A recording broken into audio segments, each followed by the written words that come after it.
Yo, what up? That's good, company.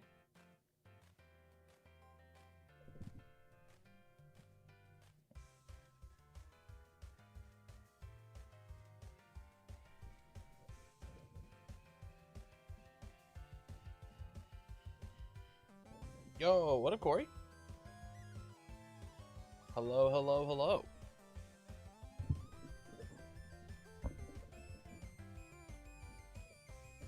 A little annoyed Watsy hasn't uploaded his reveal yet. But otherwise good. Yeah. That's okay. It'll happen live during the stream.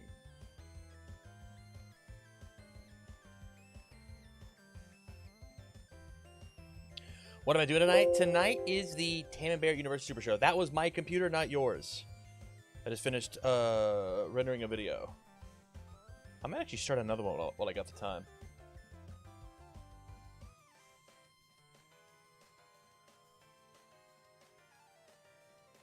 Yeah, I'm gonna start another one.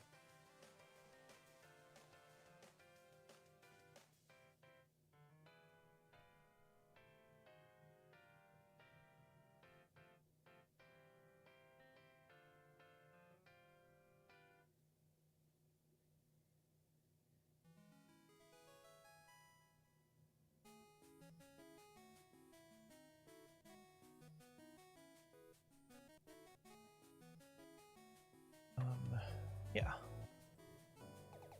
You said even? Yeah. Let's.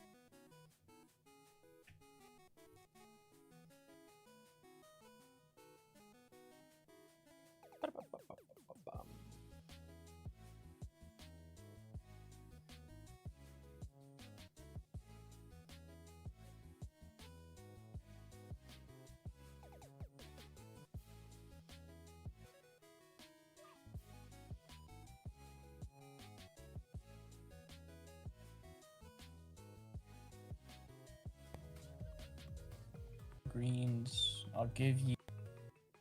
Are you doing a full production for the Atlanta stream like it was for Louisville, or should we expect the normal stream stuff? We are doing a full production for Atlanta. We're doing a full production for Atlanta, which is dope. Yeah, I actually, Ross, I need everybody to get me teams information. Yeah, that's game.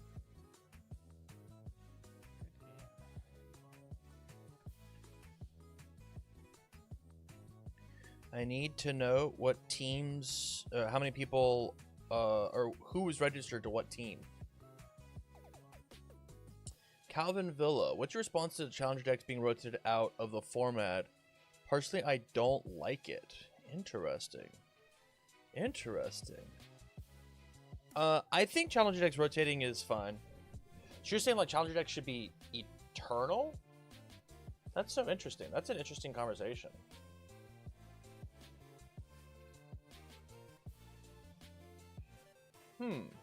Maybe I make that my warm-up question. No more 6 hours to be right back? I mean, that's the goal, right?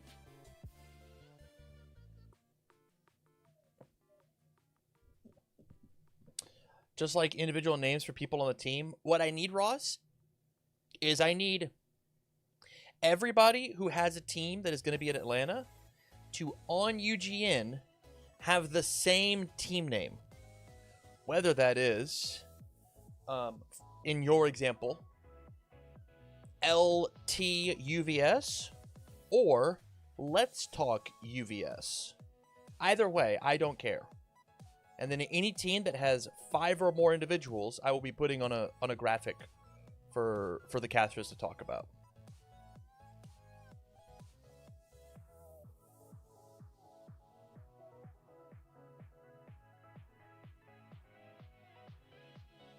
We'll get it done? Hell yeah. I also need David's permission to put it up. Actually, that's a lie. I already have your stuff.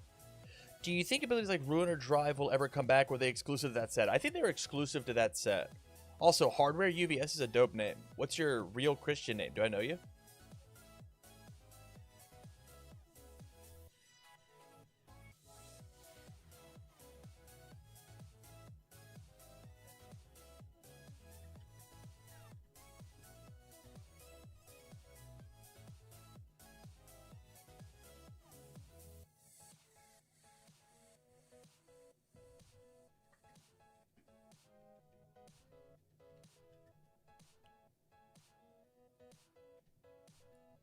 No, but you will in November.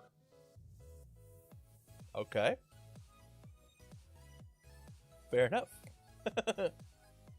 Fair enough. Ominous, even.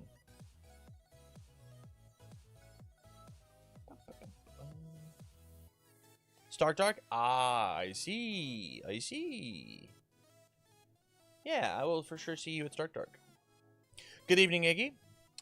Do you think if I'm coping with cardboard as my team name for long enough, they'll eventually just accept me into their ranks? So here's the deal. It won't stop me from putting you on the coping with cardboard graphic. Because I don't actually know who's all on the team. So you'll at least fool me.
Is people on the coping with cardboard team everyone ever? Yeah.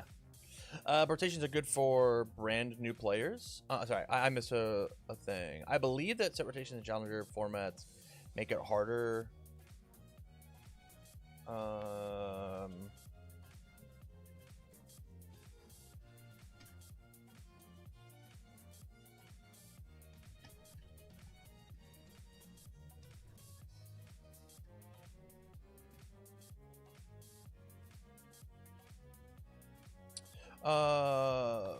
And challenger decks make it harder for existing players because you have to come up with a new deck every year.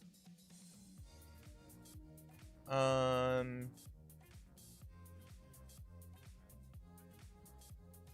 but that's every hobby and every card game. That's every card game ever. You have to constantly come up with new decks.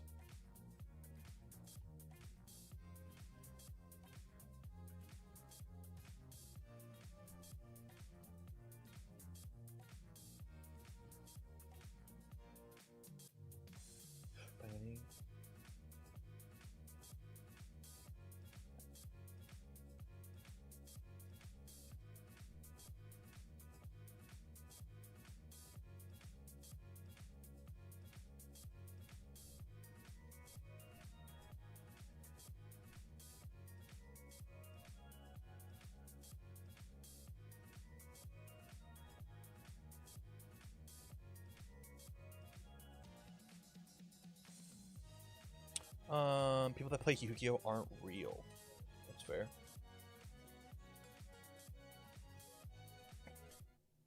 What up? What up? How's it going, buddy? Pretty good. How are you? That's good. I'm good. I'm well. I'm swell.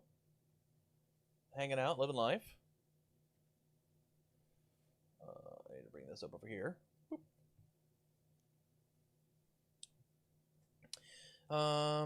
Miles Mori is the vampire keyword on Nagororuki's character card hinting at future sets. No, I don't think so. I think that it does say that, like, what it does say is if there are future vampires in Universus, they will have the vampire keyword. I think that's cool. Like, there's so you ready? Like, here would be like the sickest thing of all time. If UVS Games, hold on, I'm gonna turn off Barrett's camera, pretend that he's not here. If UVS Games gave a shit about retro and legacy, all of these sick ass keywords would end up on old cards. Like as soon as like Nagorikuri came out, Dimitri would just like have the vampire keyword just instantly unlock, and then like any sick vampire cards would also just work with Dimitri. Like that'd be so sick. That'd be so sick. UVS Games does not care about retro. They do not care about legacy. You will never see vampire on a previous Universus card. It just won't happen.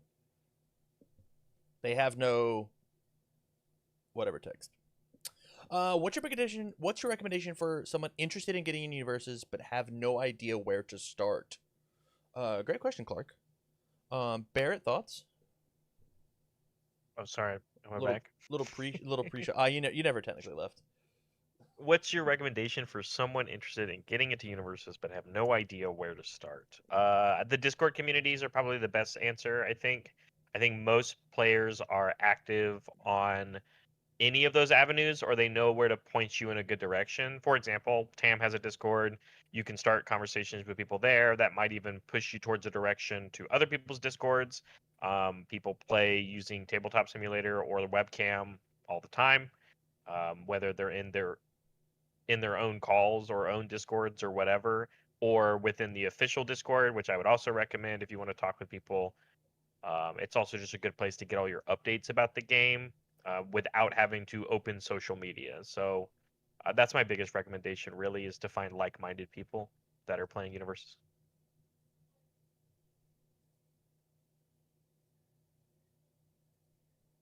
I agree. Come be in my Discord. Tam's Another Discord, thing, official Discord. I recommend dropping a sub here over on Twitch as well as joining as a member on YouTube. Those are also two ways. I think it just like if you do those two things, you'll for sure like win one game you weren't supposed to win at a regional. Is what I've heard. Statistically, actually, that's. I'm not gonna say that. That's. I'm not gonna say that. I'm gonna DM you my joke. I'm gonna DM you my joke, and I'm not sharing with the class. So Okay. everybody, you're not. What you're if not I say it? Because you DM'd it to me. Please don't. Sorry, I got a DM at that moment, And it wasn't for me. and it wasn't for me.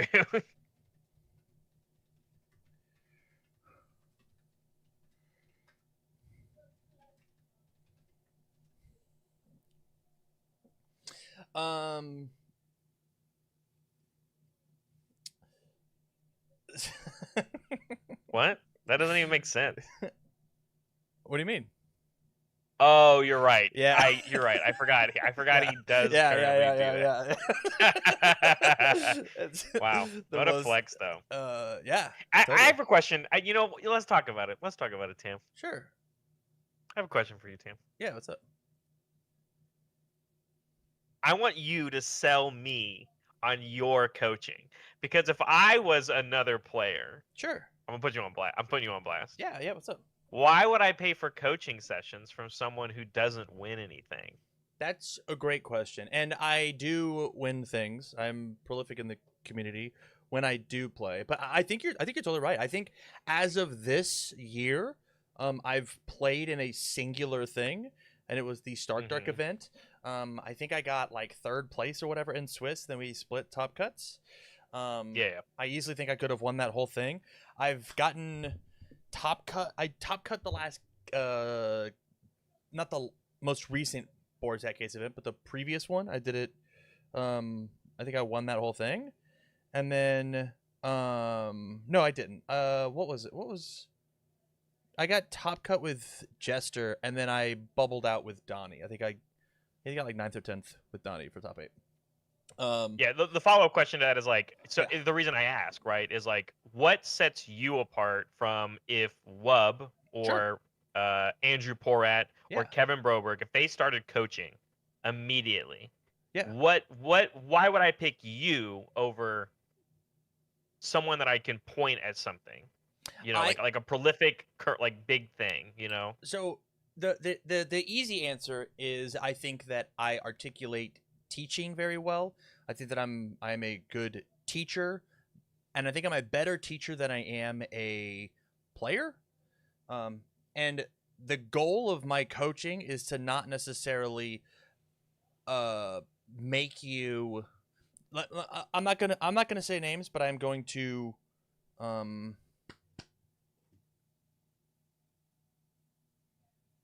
I don't want to be. There's a point to all of this. Just There's a point to all of this, so it doesn't matter what you say. There's a point to all this. Sure. It's gonna cap off. I want to answer your question honestly though. Like, I don't care about like the number one thing that I care about is for you to understand why you're making the decisions that you're making. To the point where I've got a person right now who is playing a card inside their deck, and I vehemently disagree with it. I think that it should not be there, and I let my opinion know. I gave him reasons why I don't think it should exist in there. 4 months ago, he would have said, "I don't know, man. I like the card." Now he says, "Though I don't care about it in this aspect. I care about it in this aspect." And at worst case scenario, and he has a conversation back at me for the reasons why to play the card. And again, I don't care that he plays the card or he doesn't play the card. I think the card's bad. I will keep saying the card's bad. Every time that he brings me to the deck, the thing that I'm going to tell him is I don't think you need to play this card. And he's going to go, "You're not going to let me cut that." And that conviction and giving me reasons why and me fighting back and do like that conversation, that's what I'm teaching. It is not necessarily, "Hey, you want to play," I'll use one because he's not coaching. "You want to play Zeke Yeager? I'll teach you the lines for Zeke Yeager." But like, I feel like that's giving you a fish rather than teaching you to fish, if that makes sense. And that's why you should sign up to Tam's Patreon and get some coaching from him if you'd like. So Yeah. Because I'm not gonna do it. I can't hop in the waiting room. It was not a like, "I don't think you're good enough." I wanted you to sell me on it. I've never heard you sell yourself on it. You know, it's your product. Yeah. I wanted you to. Well, I mean, the good news is defend it. Yeah. I'm like, you won't be able to say this again because of like I'm winning Glasgow, so like there's. That's like fair. I'm gonna go win the regional, You're right. and then you're gonna be like, "Oh shit, I gotta." And I've said this all the time, Tam. You know, like, you know, when I won my champ card, right? You know, like I gloated for like a month or two, obviously. Yeah. When one day when you win a champ card, you will be insufferable. Yeah, for sure. And you're allowed to be. I'm giving you the pass. You're allowed to be.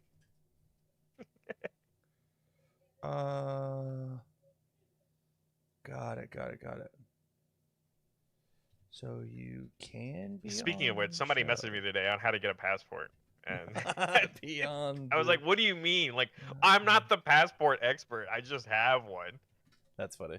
They just know you have one. Yeah, That's they funny. just know that I have one, and so they were like, "How do I do that?" And I go to the post office and make an appointment.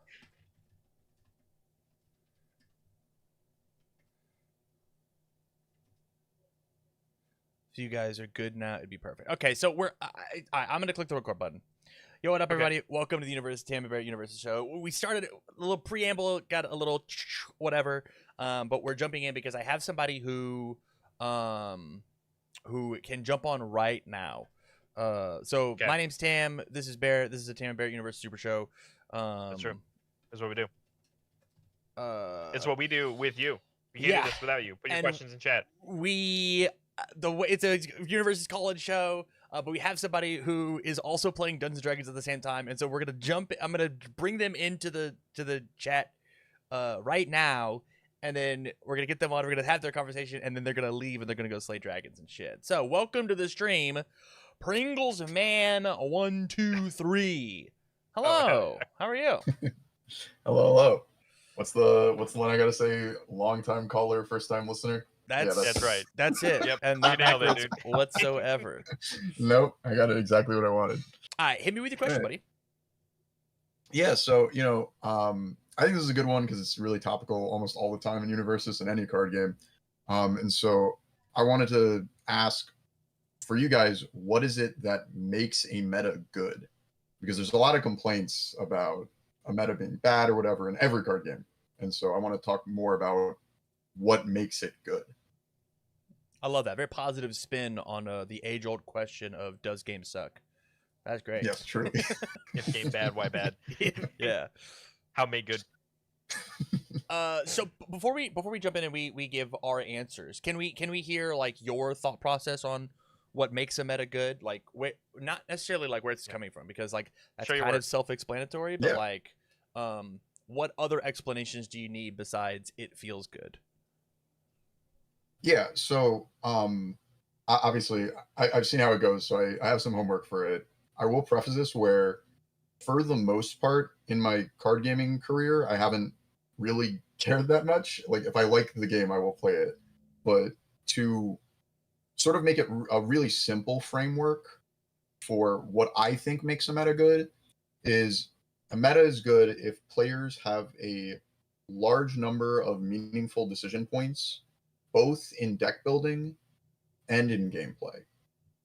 And it's really simple, but I think that means that a wide variety of things can be a good meta. So hypothetically, a meta where only one deck is playable because it's the best deck could still be a good meta if players have a lot of decision making both in their deck building and in gameplay.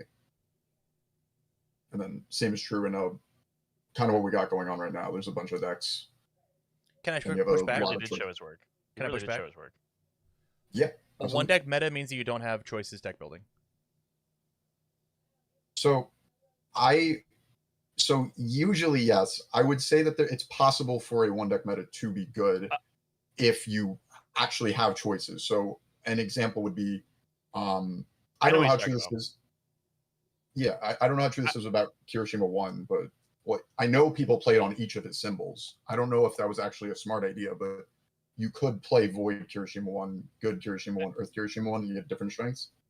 I see it as I don't think we can have this conversation without talking about other card games. So I apologize to video watchers and people in chat, because I think the more you understand like outside ideas, but I think the idea of here, Tama, what he's saying is, think of the Yu-Gi-Oh! Goats format. Yeah. The idea of what most Goats format decks are doing are all the same. They are all playing X amount of high powerhouse cards, but you can individually put a couple or an amount of choice cards that were also still good in the format at the time, and it's still being in that format, but it's doing the same game plan. Like, it's still a deck that plays BLS. It's still a deck that's playing Breaker. Like you're still playing all these key chaos swords. You're playing these key cards that people are saying these are the best cards in the format. I would say they're at the same deck. Like, they're the same deck, but there's a few meaningful choices that do change the way that it's played, or you have answers to different things, or etc. Right? So, like, and some people would say that the Goats format for Yu-Gi-Oh is one of the best formats of all time. I'm going Right? to everybody, welcome to Tam and Barrett Yu-Gi-Oh! Super Show. I just did a quick Google search, and my AI overlords just told me there's at least 10 to 12 widely recognized viable decks in the Go format. I do think that there are some really good bombs that are staples across, which is another topic I actually wanted to talk about today before Pringles Man 123 came on. But like, it's example of like Goat Control, Chaos Control / Turbo, Warrior Beatdown, Empty Jar, Gear Free Control, Goat Narcs. Like, those are all different ideas, but like there's a lot of them that are using very like specific bombs. But like I don't know the exact examples, but there will be some of these powerhouse cards and the main themes that are not necessarily inside of everybody. It's not a singular deck format. I think a single deck format is bad. I think that's not good. But I do like what I'm going to use. I like what Dean. I like what Dean is saying here, though, because he is like I mean, he isn't in the idea of like in a theoretical world, according to Dean, because again, this is also an opinion. As long as you can still like express yourself, and I think is the idea that he's talking about, even if it means you're conforming and playing the best cards in the game. Yeah. Your meaningful decisions that you make within the game, and those niche cards that make you a little quirky, can be a healthy format if, let's say, in a leader-based game we're all playing the same leader. I see this almost sideways then instead if we talk about the SWU format in set 2. Star Wars Unlimited, sorry for people that don't understand the shorthand, but basically the format, according to a bunch of people, was a very good format because you could play different styles, you could make meaningful choices in deck building. Yeah. But as long as you were all okay with playing Boba Fett. Correct. As long as you were all okay with playing Boba Fett, you could play yellow Boba, you could play yellow blue Boba, you could play yellow green Boba, you could play yellow red Boba. Like, it didn't matter. Yeah. As long as you were comfortable, everyone handshaking and being like, hey, you have to play Boba, but it's the best aggro deck, the best mid-range, the best control deck, etc. And this is why I think like the comparison of Yu-Gi-Oh is not fair, even though like that's the one That's that fair. like I we're agree, the yeah. go-to. Because when you look at the idea of if everybody and I'm gonna go ahead and use the buzzword that I care about for a healthy format. Like if I had to boil it down to a single word, it's just agency. I think agency makes for a good format. You get to play what you want, and that is wide. I'm down to play all 3 symbols on Kirishima. It's nice and wide, and all 3 symbols are doing different things and ideas. The issue with Kirishima is it didn't feel that way, but it was a 1-set format. There's a ton of red flags for the Kirishima example, but like for Boba Fett, people really enjoyed that format because there was agency to play the game that you wanted as long as you were Boba Fett. And so like it's very good if you like scrub away all of the idea of I'm playing a Star Wars game to play my cool favorite Star Wars character who is Luke Skywalker or Obi-Wan Kenobi or whatever, and it's just like the Boba Fett card game. Like that's not very fun. Yeah. It's actually Alex Maraska, personal friend of mine and Barrett's. He used to keep his Super Smash Brothers Melee disc inside of the box copy of Star Fox Adventures, and he goes, "This is the same shit." Because Fox was just the best character in that game, and it really felt like Sure. you don't have any agency, and so like that doesn't feel very good when it comes to like if I'm trying to play Super Smash Brothers and everybody's available, but it's actually just Star Fox Adventures. Like it's not actually like a good healthy game. That's not necessarily true when it comes to Melee. That's hyperbole.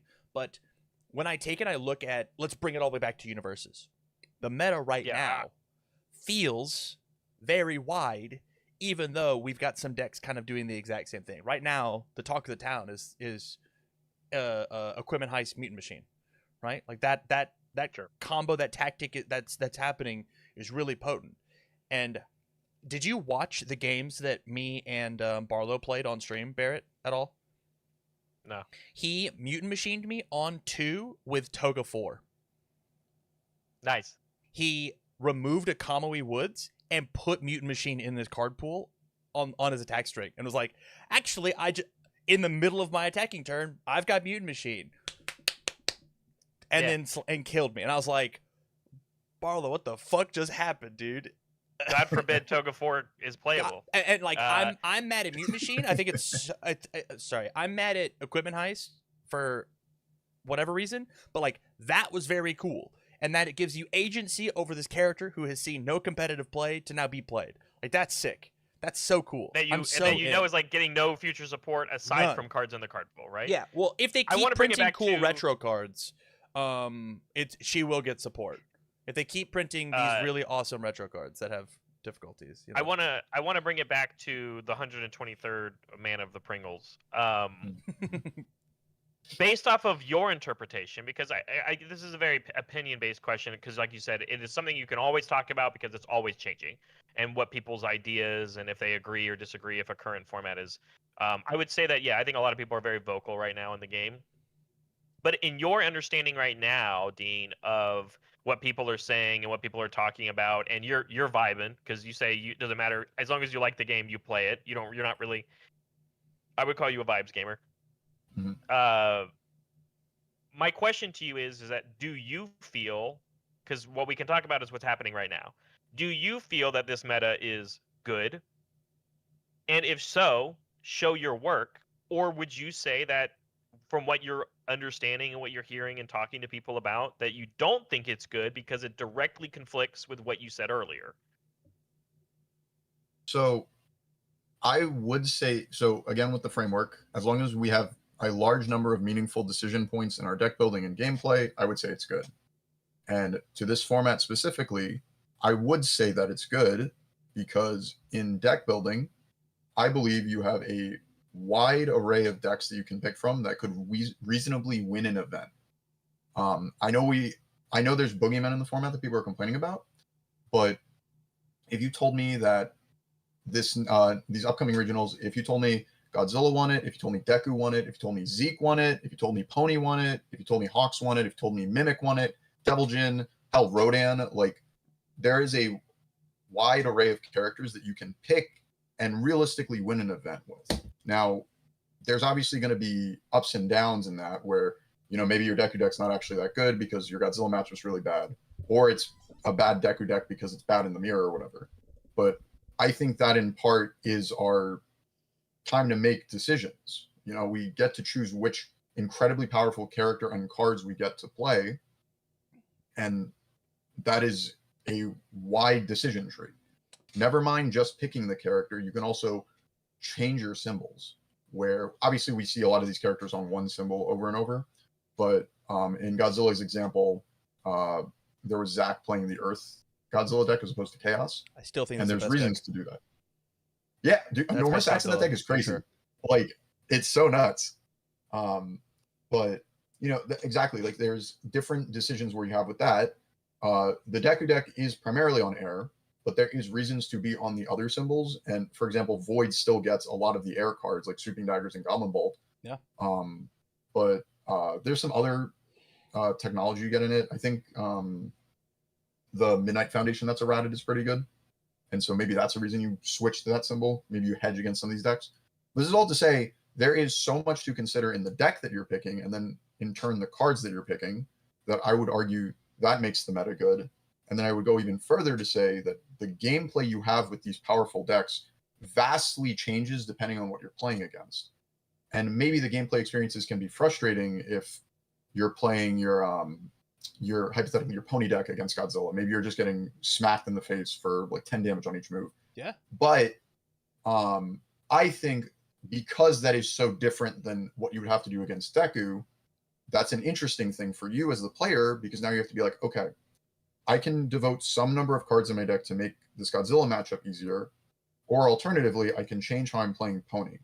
Maybe I have not played Pony that much, but she has literally 3 enhances on her. So maybe instead 4. I should be She's You got fool! She has 4 enhances on her. 4 enhances. My mistake. Don't you disrespect her? I'm so sorry. But like maybe you should make all your moves low or something, and Godzilla just doesn't have good low blocks. Or he's blocking with Walk the Dog because you've made them low. As opposed to him blocking with like a fearsome transformation or some shitty foundation he kept in his hand. Sure. And usually with Pony, you're just clearing everything, but you have these options that can change how you play the game, and you have made another decision. Can And I move your goalpost a little bit? Hmm? I think a meta being defined by what decks can win is not where I'm at. I think a meta is defined by what can make top 8. Like, so even looking at like the bubble decks, whenever it comes to this, like what went X1 and 1 and missed because you had to go X1. Like I think that is also very cool. When we went to Louisville and we saw like Zeke 1, right? The 5-hand size that transforms and becomes the 6-hand size. Not on my bingo card, not on pretty much anybody's bingo card, but the fact that that guy was allowed to play and exist shows me how open and wide the game is, right? Like I think that just looking at, oh, this character won the event, is pigeonholing yourself to the cool ideas that I think you can put work into in order to widen out the game, have agency and like play the game in like an interesting, unique space, rather than, oh, Godzilla's the best character in the game, I need to play Godzilla. Right? So Godzilla won the last regional, so I have to play that guy. Yeah, I actually completely agree with you. I just think not a lot of people would agree with that, so I wanted to keep it a little more tame, because I keep looking at what's just beneath the surface of Top Cuts, and people are playing characters that I think a lot of Oh, people crazy. would throw under the bus. 100%. Allura, 100%. we've talked about him a little bit even the past couple of weeks, right? Like Allura doing the Mechazoid thing. The Devil Jin was even like really close in Denver, right? And then is still coming and making assurance even post errata, right? Like, like these other things you're talking about that like just because they're not breaking through the surface, like, and then you talk about even the ones that do make the top cut, right? Because we have to sit here and talk about this stupid chrome rare that I have on my desk, this Aaron's Humanity's Hope, right? And then like it does make a top cut appearance, right? And you're like, well, hold on, like, Yeah, what's now the we have to have sauce a that I weird conversation. missed, right? Yeah, yeah. And I agree with that, and that's the idea, right? Is like, I think at the end of the day, I can agree with your first point 100%. Again, the soapbox time, which is whatever your personal feelings on the format at this current point are validated. All of this is an opinion-based conversation. Yeah. Because I think there's another conversation that says, hey, as a fundamental person here having a conversation with you, Dean, I agree with your takes. I think that is a very logical way at looking at a way to define something as good or bad. But if you told me that these 7 decks or strategies were powerful in the game right now, and me as a player, I don't enjoy those strategies, I would say that the format and the meta is bad. Yeah. Because my way of playing the game and enjoying the game is not something I like. That doesn't mean that person will participate. You know what I'm saying? So like, Mhm. that's why you can always have this conversation, right? Is because like if you're someone in the game that I don't know, what's a good example. Old strategies. Tam, help me out. If you're a I mean, easy what's a ones card like that's not good anymore? go wide, go tall, hard control, reversals,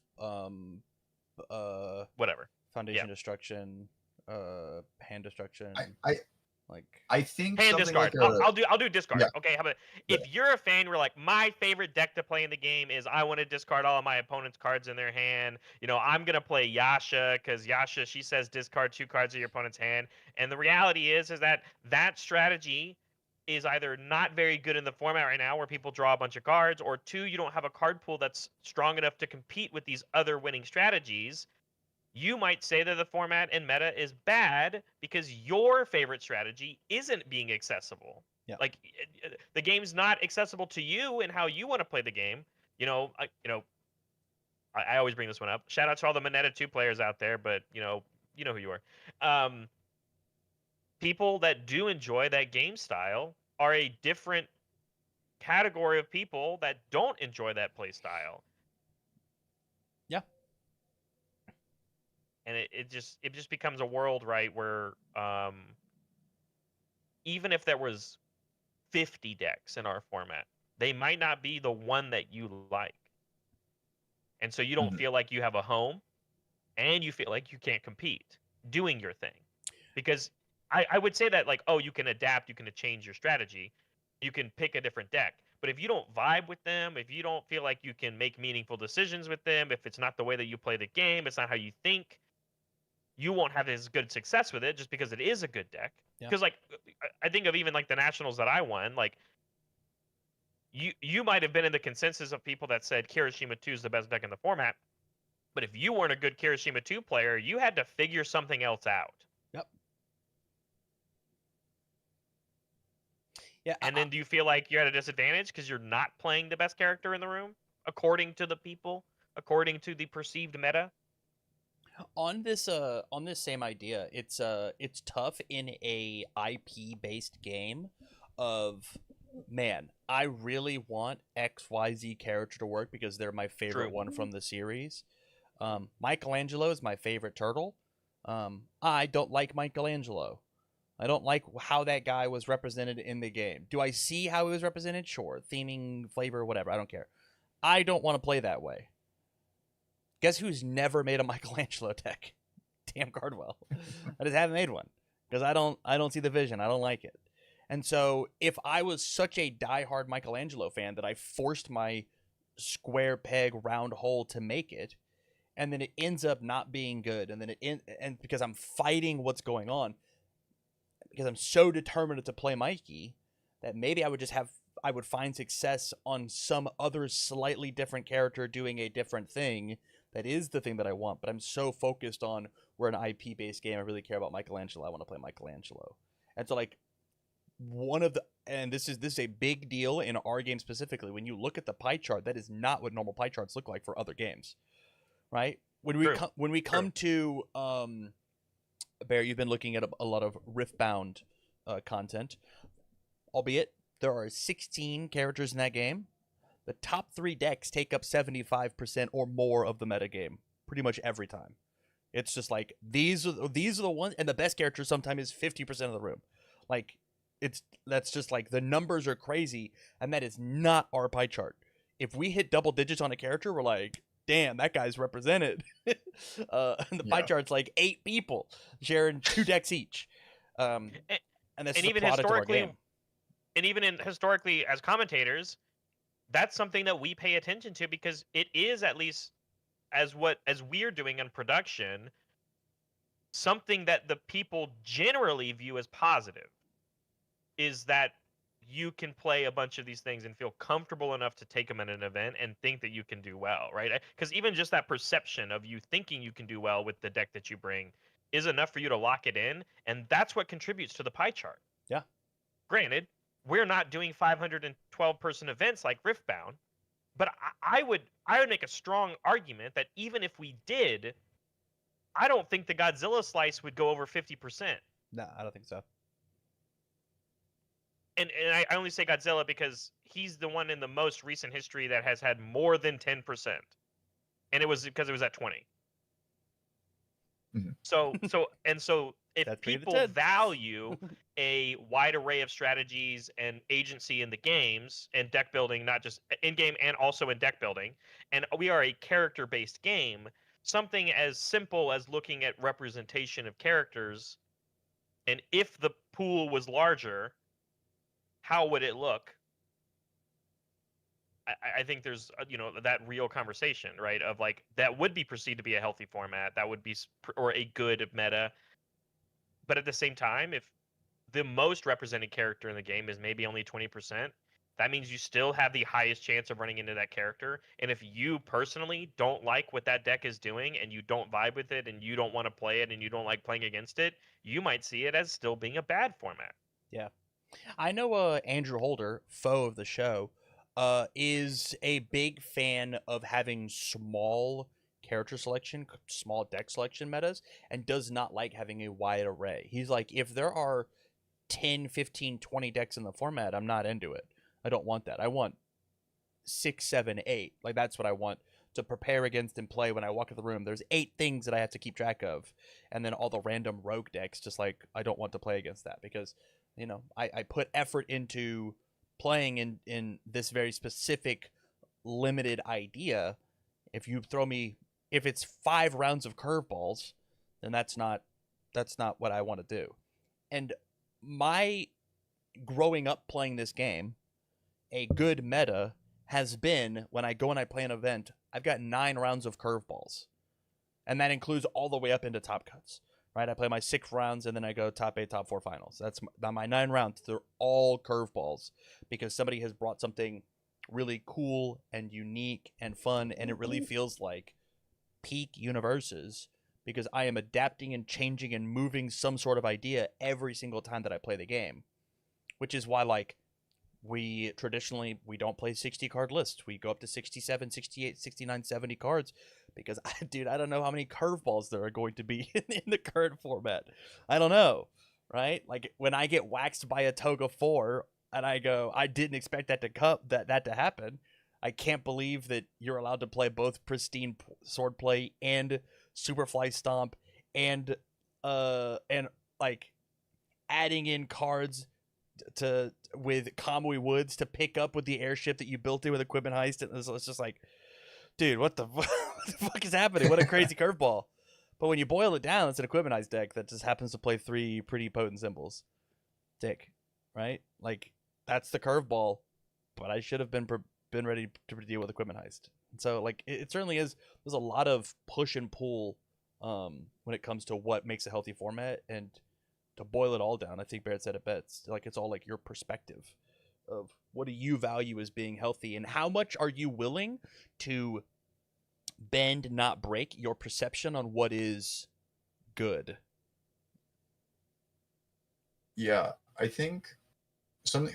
I've had this conversation with multiple people, just like for fun and also in slight preparation of talking to you guys We're about not it. we're not your first ones. No. A little disappointed. Sorry, go ahead. But what it seems to me is everyone can get behind this idea. You know, people want to make decisions in their games. It really just seems like this sliding scale, as you mentioned with Andrew, and even your experiences with the game of how much decision making do I want? And you know, there's not like an actual number on that, but in the Andrew example, it's I don't want that. Whereas Tam, you saying you want 9 curveballs, like no, give me my decision making. Like I want something different. And obviously that can lead to some different feelings about the formats when it's such a broad premise as what makes a meta good. Totally. And so like the actual definition is of like what makes a format good. The answer isn't lack of, it's not lack of decisions inside the game. It's actually lack of decisions at the deck building screen, right? If I know that there's a problem and I don't have any tools to deal with it, then it's a bad meta, right? Because if your thing is just overpowered and broken, I can't mess with it, interact with it. The example that I'll give Join is them. sure, and then we're just That's where you end up where 50% of the field is the same deck. Correct. Is when that happens, right? This is a 1 deck, 2 deck format, and I mean the reality is that I don't think our game has ever been that way. And even when you get to the forward. Yeah, and even when you get to like the closest moments in history that it would be, I think you could just make the argument that maybe it just wasn't solved enough because of the amount of people that play our game and it not being as big, and people just not willing to put in the work because people have already found said solution to problem. Mature 52 is or 59 was kind of crazy. Sure. Yeah. I don't know what that one does, but yeah, I believe it. It was a 59 attack mature deck that said that like your mid attacks like get +2 to your check, and then you play a bunch of 3 difficulty moves, and you just like on your turn 1 you played out like 4 attacks, and then on turn 2 you played out 4 attacks, and then on turn 3 you played out 5 attacks, and it was just like, and you just like you couldn't actually survive to do the thing. I don't think Mature ever made it to an event. I think Jeremy Ray showed up with that deck one time, and Jason went, well, that's not happening. just got rid of the character. Right. But other times that I think you could even get the closest, I think, Dean, you brought up the set 1 MHA, Kirishima 1, right? Yeah. I think that would even just be more of like baby infancy first set problems, right? Where this one's just a little too overtuned, and instead of people like actually maybe trying to figure out how to beat it, it just got hit so fast because people were complaining, you know? Would it have actually have been like a 1 deck or 2 deck or 3 deck format? Maybe, but like we won't ever know, right? Because as soon as that got dealt with, we have the actual world that we lived in, right? Which was like you had multiple set 1 MHA characters do well. Some of them were outliers, obviously, but like multiple things were doing okay. I've been corrected. Mature got 2 events. Okay. I just want to put it on the record in case somebody's not reading chat. But yeah, I believe you forgot what our fellow commentator Jesse Cervini did at an event and took down everybody. You were surprised that I forgot a thing? That's crazy. All in all, though, man, yeah, I think we hammered this point out pretty good. Any final thoughts on what makes a meta good, Dean?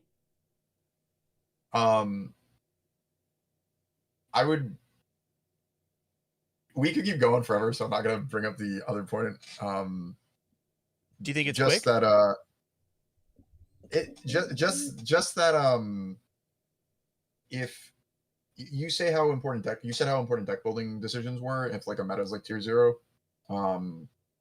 if the gameplay sucks, then like that's like if there's no decisions in gameplay, that's what I mean when I say gameplay sucks. Then even if you have deck building decisions, I think that's an issue. So I think there needs to be a balance in both gameplay and deck building. I think that is Like fair. Yeah, like if hypothetically Universus character says enhance my move gets 100, it's like that's just a free Yeah. enhance. Like I think a 10 good 10's example of this plenty, is buddy. Let's not. I think the good example of this is like if in the hypothetical world the format was, hey, you could play every 7-hander that exists in the format because we are all playing aggro, kill your opponent on turn 2. Yeah, I think there's a real debate there, right? Because we're not even really playing the game for an extended period of time, and Yeah. it's like it almost feels like a die roll format, right? I think that is a real thing to say, absolutely. I think that is so hard to happen in reality for our game that like I don't know what that would even like begin to look like card pool wise. People's conceptions of the game would have to be all in agreement where they would all believe that fact where we're just all going to play aggro 7-handers, right? When characters like King Ghidorah exists or like it would just be so hard, but it could exist. It could. I mean, part of the like blessing and curse, and the thing that I'm trying to change when it comes to Universus, if I won the lottery and I bought Universus tomorrow, I think that has a lot to do with like truly character diversity of like what can do what, right? Tabe has the all symbol, right? Am I crazy? he does. He Yeah. can rising uppercut you. Rising uppercut and then eat the card out of your card pool. Like what a slick answer to fight things like it's on my brain right now, equipment heist, right? And like out of nowhere, when you get rising uppercut Tabe to eat your equipment heist, like you're like, yo, what the fuck? You got removed from the game. I can't even go pick it up later. What is happening? And then you turn around, that character's got the evil symbol, and he equipment heists you back. Like it's like you constantly have the you never really have paper rock scissors in our game because of the amount of choices that you have at the deck building screen and the character select screen because of like your character is the one thing that you start the game with. I always have this one, and so how impactful is it? We have not evolved to the point in our game where, because of the attune symbol, and I think that it can happen in the future, your character does not matter, just the symbols on your character matter, so that you have the cool combo, or that you have a attune symbol suite. Like, we haven't seen that evolve yet. Your character has almost always mattered, right? But I was playing games with somebody in Riftbound last night, and they were like, "Oh, I picked this character because they have these 2 color combinations, and I just wanted to play that." Like, okay, well, your character doesn't do anything. Like, nah, not really. I think my character Lux draws on 2 cards in my deck. Sick, dude. That's dope.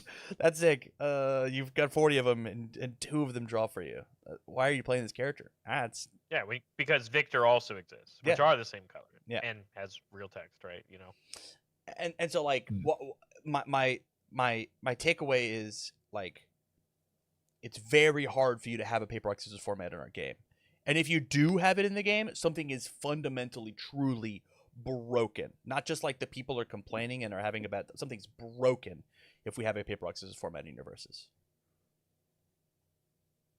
Yeah, which is why our game's not so heavy handed with bans. Truthfully, it's because like the designers do a decent enough job of like giving you tools for the most part of like to do things about it.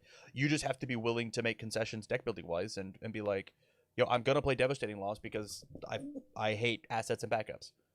So that means you have to play a death character. It's the reason right now I'm not going to be playing. My current plan for when I go to play in Glasgow is I'm not playing Pony. I'm playing Mikasa 4. Because I think the death symbol is crazy right broken. now. I think that it's broken. That deck's crazy. doing a lot of Pony ideas. That deck is doing exactly what I want with Pony, but has 35 health just so he doesn't get absolutely murdered by Mutant Machine on turn 2. Right? Like you actually have to. You sometimes you make me. You give me a fighting chance to try and push back. Where one equipment heist string and Pony just explodes sometimes. It's just like 22 versus 35 is a big deal. And in that same conversation, right? If that is the case that you're worried about, maybe that's a meaningful deck decision where maybe Air Pony isn't the call, and you shift over to Earth for Mhm. forcing surrenders or Yeah, whatever, yeah. right? Or fire because Mhm. forcing surrenders. And again, you have to put in the work, you have to put in the repetitions, you have to be able to change and adapt like that. But if you're Yes. like, I'm only air pony gamer, spoiler alert, you have the least protection against this one strategy. Mm-hmm. And like that's just that is a meaningful choice you made for one perk. It comes with a detriment. Yeah. Official final thoughts, Dean. We've been yapping for 30 minutes. Okay, I got two things for you. I just wanted to shout out the YouTube stuff that I do because you guys mentioned the decks below the surface. I Yeah. do a YouTube series called Incredible Display where I talk with people who were a win away from a Top Cut record, and so I talked with the guy who topped with Allura or got 10th place with Allura in a top 8 event. There's going to be a Donnie deck profile from Devin's deck list from the Canada regional, so people want to check that out on the Metagame Liberation Army YouTube channel. You know, we got the stuff beneath the surface. I have a And question then- for you then. Hmm? What do you do about the name of your podcast when that card's not in this format anymore, or your series? Sorry. It's fine. It's still good. It's a good name. Okay, Incredible right. Display. Come on. Okay, And then go ahead. the last final thing I wanted to say, 'cause when you were talking about the Tabe thing, there's a foundation called Food, which eats your opponent's cards. Yeah, And yeah. so yeah. have this lesson. You can just eat your opponent's equipment heist. You can reach across the Yep. table, grab it, and eat it, and that's how you Yep. beat it. Yeah. Yeah. Yummy. And that's it. Thank you for having me on, guys. All right. We'll see you, Thanks, buddy. man. Have a good Good one. topic. See ya. If you want on the show, just like Dean just was, you can either take and turn in your hard-earned channel points, and we will read your message via the Twitch chat. I don't have a way to do it on YouTube yet. I promise it'll happen. Or you can come in and join the Discord. Come be in the conversation, like my good buddy Malamoan is. Hello, Malamoan. How are you? I'm good. How are you, bud? I'm good, man.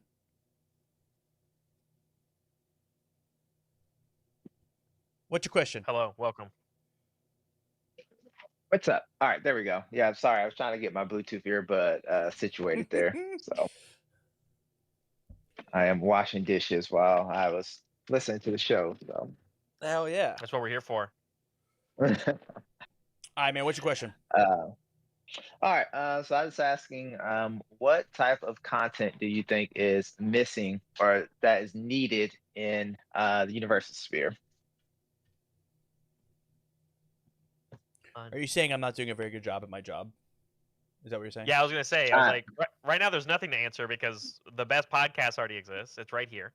So interesting. It's also a call-in show, which doesn't exist in anybody else's content. So I mean, I don't know what else you want. I have to think on this one. I would honestly let Tam lead here. Of Yeah. like, I would shift it even like in a separate question of like not just what's missing, but like what have you seen be successful in other games / things that like you? I guess I do have an answer, but I'll let you still go first, Tam. Of like, what do you think's missing? What are you not doing? What do you wish you could do? And then you also then wish that people liked it and people would want more of it, right? Oh, I like that. So the thing that I'm missing out of the game is I think that our game is ripe for video essay style tournament recaps. I think that if we don't have a historian of our game telling cool tournament structures stories. I think the person who would be best at it actually quit content and doesn't want to put the effort in. I think Andrew Holder going through and doing like deep dive of like this is somebody's entire career. Where imagine showcasing Wub's rise to his regional in the year and a half that he played, like how prolific of a player he was from starting the game into going and crushing it. Same thing with Calvin Tahan.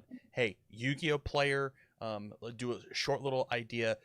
Prolific Yu-Gi-Oh player comes in, never does a bad job in a tournament necessarily, like has a couple bad breaks, and then ends up finally winning with a chaos themed deck, which he entered the game with Amajiki now into Godzilla. Big momentum gamer. Get some interviews. Do some stuff and like some real heavy history lesson style content. I think that's so dope. That's so dope. So yeah, I think Andrew definitely would be the guy for the job as well too. So I'm always pining for Holder to come back full time to the UVS community, but Don't hold your I breath, buddy. think that's mute at this point, unless Naruto comes back or comes into the Hopefully. chat. But we'll see.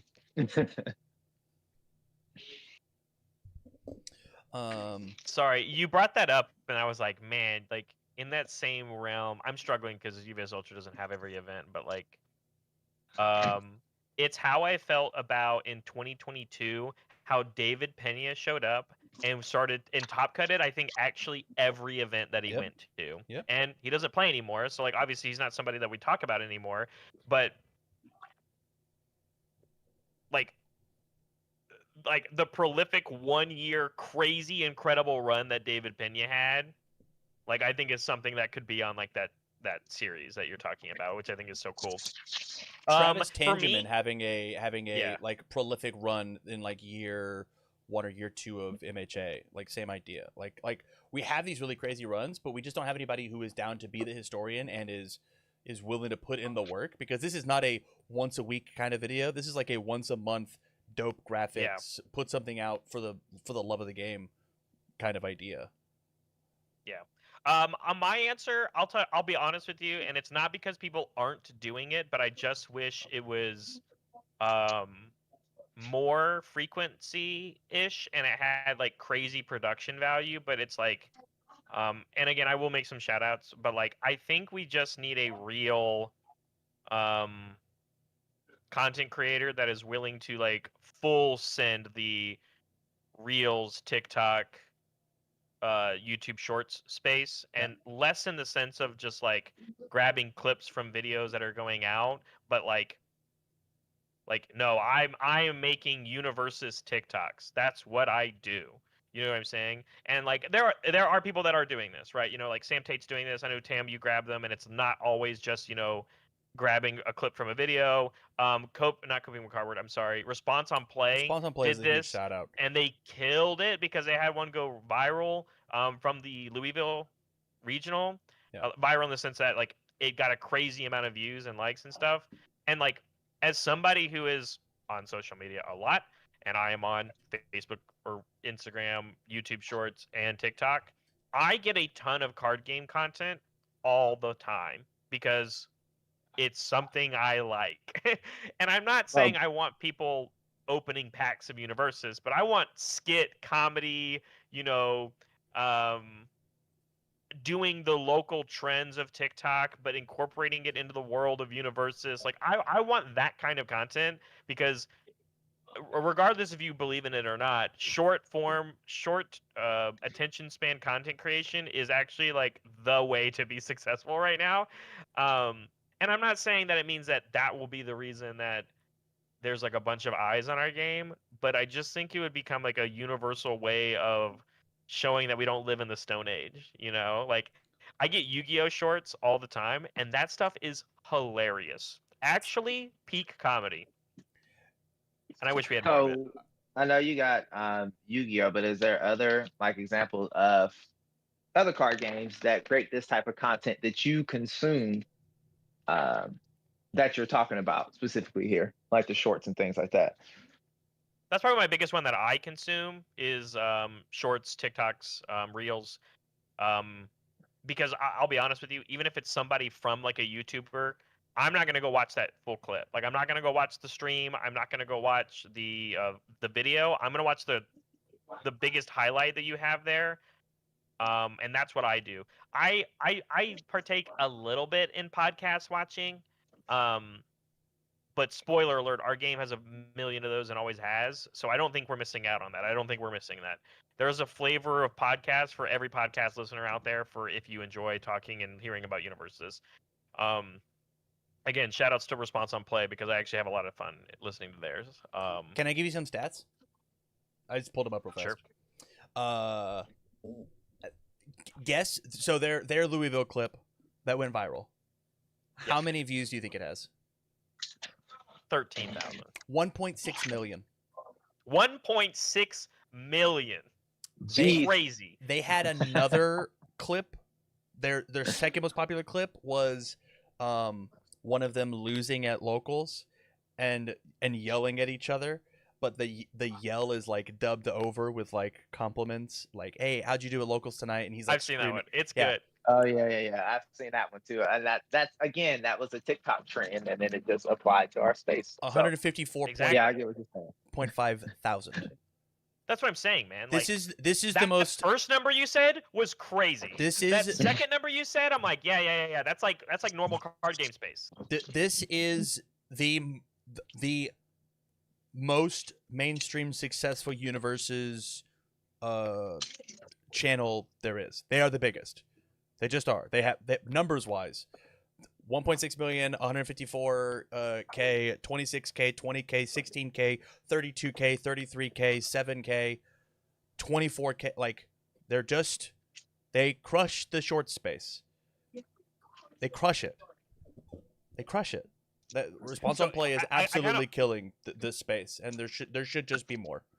Huge flowers. I want to put this in perspective, right? And the reason I want to put this in perspective is because for people that don't do YouTubing, again, I'm new to the space again, and obviously Tam does it. Mal, I know you have content creation as well.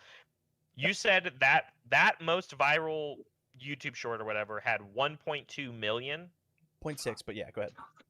Okay, so 1.6 million. For everybody that isn't aware with it, for you to hit the lowest level of monetization for YouTube, you need to have a short that has 3 million public views.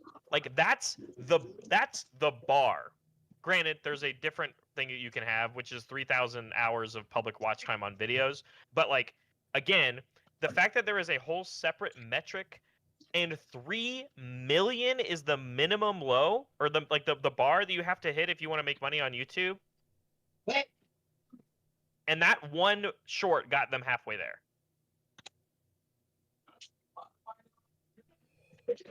Sometimes that's all it takes. No, like I It- said, it's just that I'm just just smart, trying right? to get a sense of things. Like I said, as being a content creator, one, I'm going to make what I want to. Because what I like and what I feel, because I'm going to put the effort into it. I'm going to put the time into it to try, not only to fill a niche that I think needs to be filled, but also, just to put quality content that's out there to hopefully inspire others to do the same. But it's just that, again, I just feel like there is a ton of space that can be explored, but I just don't know if, like Tam talked about the video essay, like esports, I think is what the name of the channel is. They do video essays all the time, and they cover they primarily do fighting games, but like they've covered Dota 2, they cover tons of different. I think that's like the peak when we talk about like video essays. That's what I think. Or Tam, I know the one you shared a while back, like the one with Amsa. Yeah. Like that's that type of deal. But I think honestly it just feels daunting because of course our game is so small, and then trying to put in the work to, learn maybe Adobe Premiere or anything like that, it somewhat kind of is discouraging people to even attempt to. It's It's effort. just like, okay, I'm gonna put on all This- this work and then it's gonna get 100 views because our space is just not that big. But 100%. 100%. Which is why, like, what's missing in the content space? The answer is there's nothing missing in the content space. Like, that's truly the answer, because if something was quote unquote missing, somebody would have the passion to do it and make it. Right? People make things that they're passionate about. People make things that they want to make. And like the real question is like, it's not what type of content you think is missing. Your question was, what content do you and Barrett want to watch in the Universus space? Yeah. Like, what's a Yeah, and that's Universus what I video said, that right? you would want to watch? And that's just it. Is like, at least when it comes to the question, what type of content do I think is missing? I think that one is missing, the one that I was talking about. And if it did exist, I would watch them every day. I would watch them every day. yeah, I'm hoping chat would chime in on that too, because they're important for that as well too. They're also the UVS community, and like I do my best of trying to scope out the space between the multiple, UVS discords and other socials and things like that to try to, pick up on what people are saying that they wish that they had or things they had, or even things when I first started out that I wish that I had too, and trying to cover that. But it just, I don't know. Sometimes it just feels like it's a small team effort as far as for what's going on. And granted, content creation is not just a like fly by night type of effort deal. Like when you decide to do this, it's like Andrew Heller jokes and says that it's not hard, but it requires effort. A good friend of mine always said that the hardest part is pressing the record button. Yeah. And I'll tell you what I miss. This is different. I'll tell you a piece of content that we used to have that we don't have anymore. I miss the wrestling style promos. Granted, Yeah. I know a lot of those were like initiative with old Jasco games and stuff like that, but like there's nothing stopping the content creators doing stuff like that because we have a bunch of them and doing that kind of stuff. And as somebody who was not into wrestling during the time that that was happening to someone who is now into wrestling, I really miss it. And I wish that we had it today. And I work for the company, so it's like I don't get to make that content, but I would eat it up. I would absolutely eat it up. So It's one thing that oh, go ahead, Sam. I'm sorry. The closest thing we had to it in recent time was the Tam and Sam showcase match. Yeah. But the issue was communication on what that was, and I don't want to bring up the whatever, but like I certainly took it as more of a wrestling match, and they took it more as we're going crazy, which is just like a miscommunication on our end, right? But like I think like I would love to have some more team rivalries exist, right? I would love to have 100%. individual like I watched a and Yoink and Twist from a Flesh and Blood event. They had a team versus team on Tabletop Simulator day one after everybody got home from their pre-release of the most recent Super Slam. They had a 5v5 team match where 5 people played on TTS back to back to back for this prolific team versus this prolific team. That'd be so sick for final round in Let's Talk UVS. The day that Guilty Gear drops, we all get back from our pre-release starting at 6 p.m. Pacific or whatever. We just jam 5 matches on TTS, and it's commentated by somebody. Like, cause like there was like a pseudo production. Like it was fun. It was super dope. But like to do that, it does take 3 weeks to a month of prep work and planning, and we have to coordinate 10 individuals to be playing games all together at the correct time from all across the country, and then 2 people casting, and then somebody on the that's effort. And so I Right, and volunteer then, like, to be the Michael Cole of Universus. I volunteer. Right. and Googling because it's just Michael like another Cole thing is- that I had loved, and I knew that it took a lot of effort from you, but I loved when you had the creator clashes. Of course, a ton of production went into that. But like I ate that up and watched that multiple times within the same day of a release, just because production quality was so good. It was just nice, like, okay, here's 2 players, but then the back and forth between listening, between the mindset on the decision for, what cards are being played and things like that. I love that. But I also think that I just honestly think our community is too nice. Like again, I come from heavy into the fighting game community, and like there's nobody who like I live for pop offs. Like you can all be respectful and everything like outside of a match, but like just like I just would love to see like some grit and things like that. Like I know people hate Leffen. Tam knows what I'm talking about. For anything like that. But I'm educated. people, We okay, love Big my bad, Left. Brett. I was unfamiliar with your game. I'm sorry, but again, we just talked about in the FGC, like there are these rivalries, right? Like there's this hype up. It's not just like, oh, okay, these 2 played in the last regional, or whatnot, and he's got the better of him, this or that, ever. It's just like, no, this person popped off. Like I know it's not in his nature, but I would love to see freaking Broberg just like, go straight Bill Goldberg on somebody, just finishes the table and just like, who's next? But I know we won't get that. It's just not in Kev. I think it's- that's probably my some of last the things point. like that. yeah. Is like, I think that is something that we're maybe missing because of how smaller our game is, and because we have a lot of people willing to do content creation and do stuff like that, which is the summit idea that I know Tam loves, and like, you know, the fighting game community does stuff like this, you know, and I agree with you in the idea that we have enough players in our community that could make it prolific and make it fun to enjoy and watch, but like, it's the scheduling, it's the resources, it's the time it takes to do all those things, and at the end of the day, someone has to be willing to do it, because at least for those communities and those things, they are also community held things, and that Yeah. is like a torch that you have to continue to carry through. But yeah, I mean, I think something like that would be very successful for our game.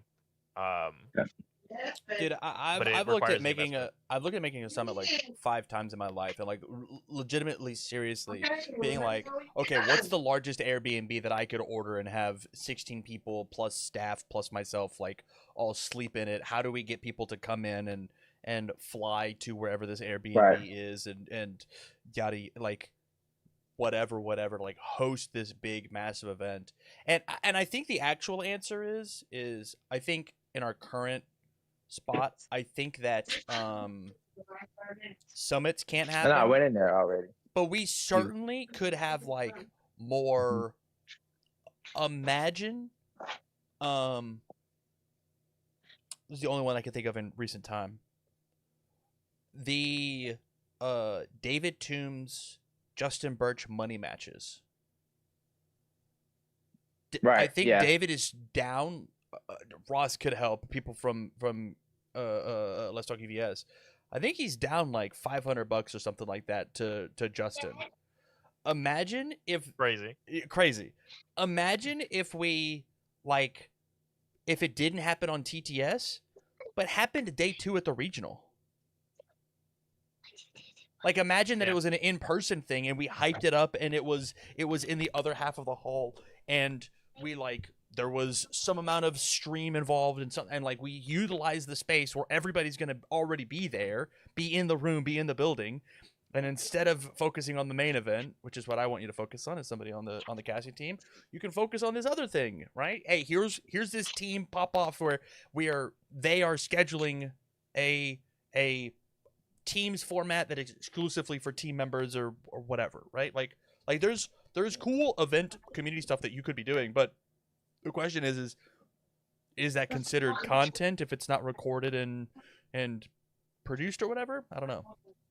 And that's the thing too, is like I think there's like a world for me that even one day, like the summit idea, even if it was just for charity, that sounds incredible. Yeah. Right. That's just something that I would like 100% do unpaid. Like I would spend my own money, fly myself out to go and do this thing. That like if somebody, I mean, literally email me like or talk to me.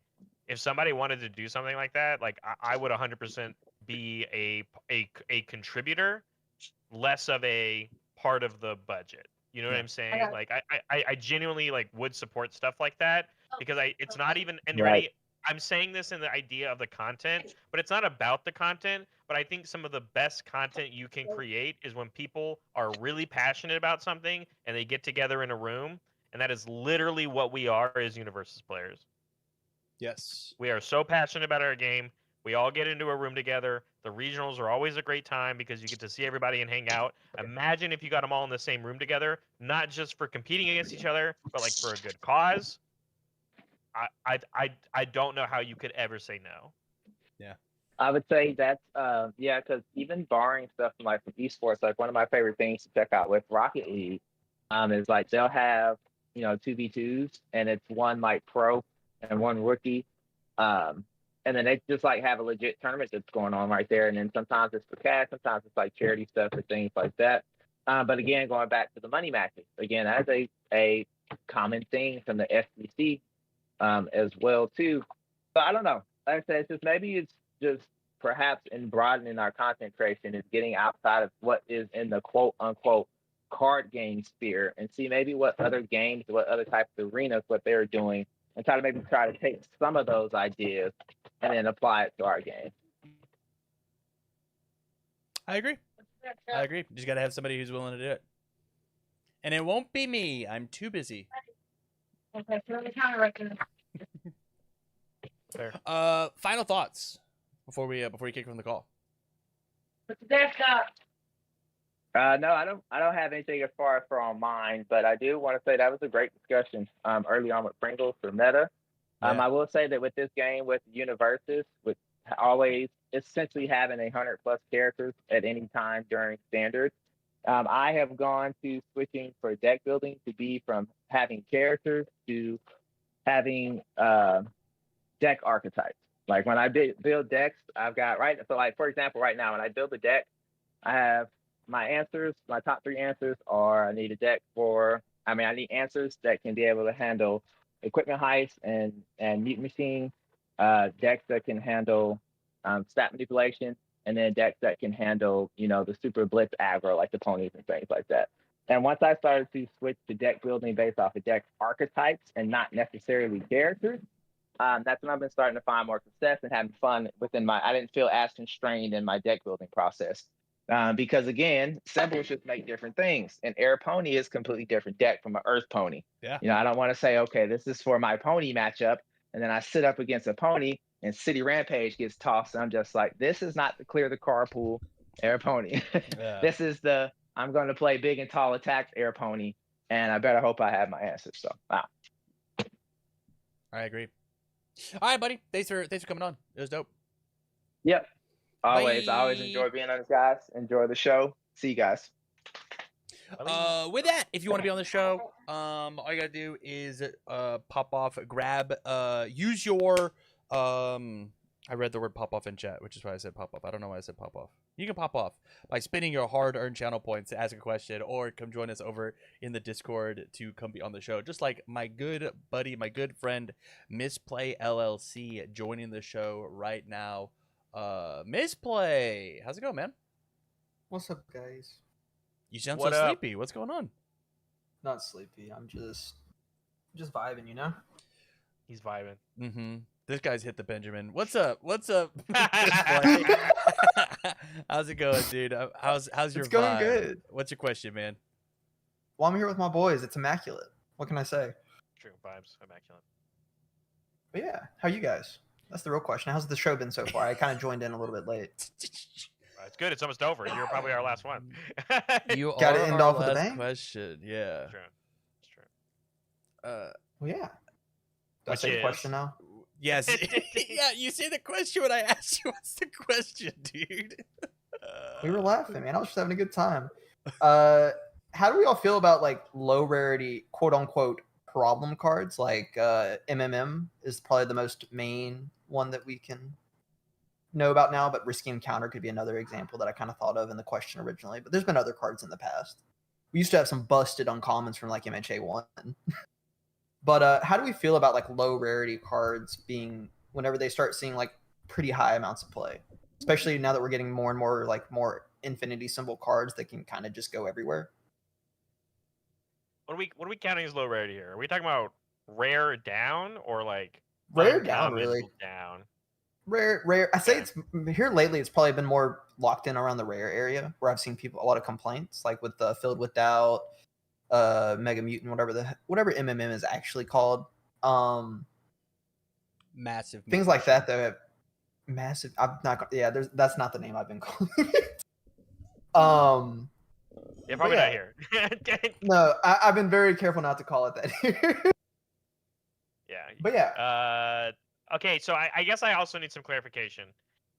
When we say problem cards, do we mean just like cards that are like hard to get a hold of? Are we talking about like cards that go up in price because of how popular they are and that people need them? Or are you saying like it's a bigger deal when cards like Massive Mutant Machine and Risky Encounter are competitive staples at low rarity?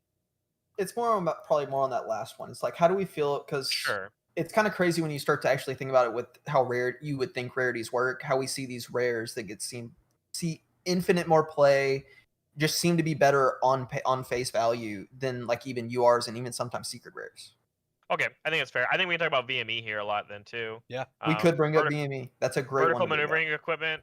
For everybody not caught up, but it was not just a common or whatever, common or uncommon, but it was also infinity. So you could literally have infinite accessibility to this card, and everybody could play it. I don't know. I don't know how I feel about being the word problem. Like I know problem has some like negative connotations like associated with it, but like I don't know. What I feel like word the would you like to use? I don't know. It doesn't really matter. I'm saying if we use the word problem, to me the lower rarity cards are probably the better places to put those because if a card like that gets banned or whatever, you didn't spend any money on it. There it is. Fair. I think that's the big. You didn't spend that's the big any thing. money on it. When we think Because, back like- to Yeah. the last Soul Calibur set where like 6 ultra rares got banned out of that, you like that box is dead, dude. Yeah. You just can't buy I could buy a box and all 6 of my ultra rares are unplayable. You're like, Yeah.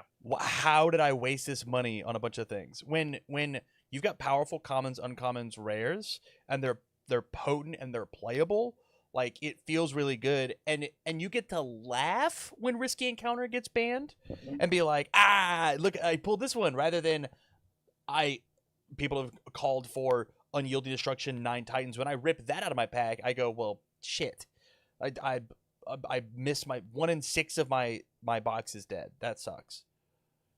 And I think we can also note too that like especially when we talk about rares from AOT 1, I think this is a very different conversation than rares from other sets because obviously that set was different. Yeah.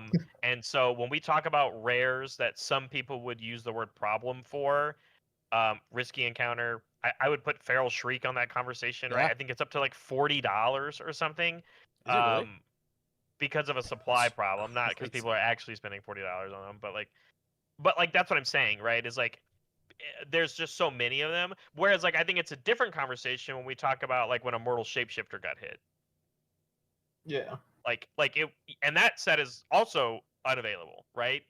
But like when that one got hit, you know, the person that was playing 4 copies of it in their deck just felt like they, you know, lost an investment of $20.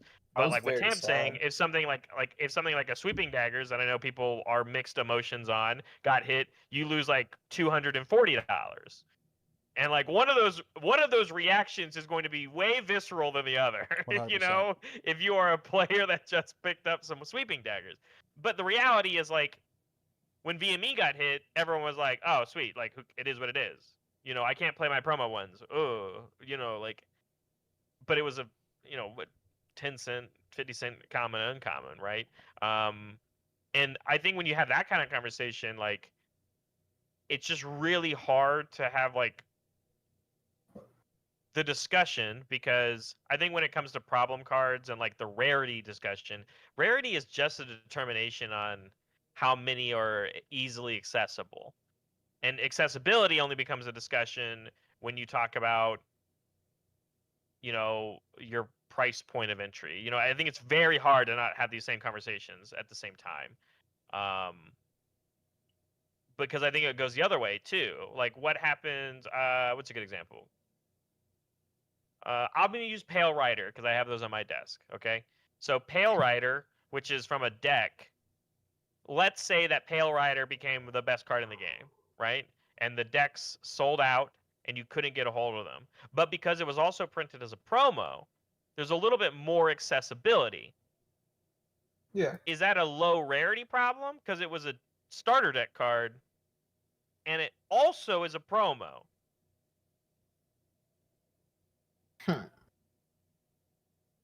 I think Pill Rider is a very strong card, though. I think it is a UR. It is, but regardless of being a UR, let's I don't think.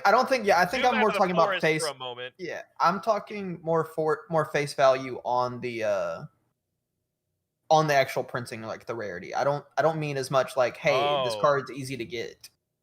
Oh, okay. Rare Different URs conversation. should be better than rares, right?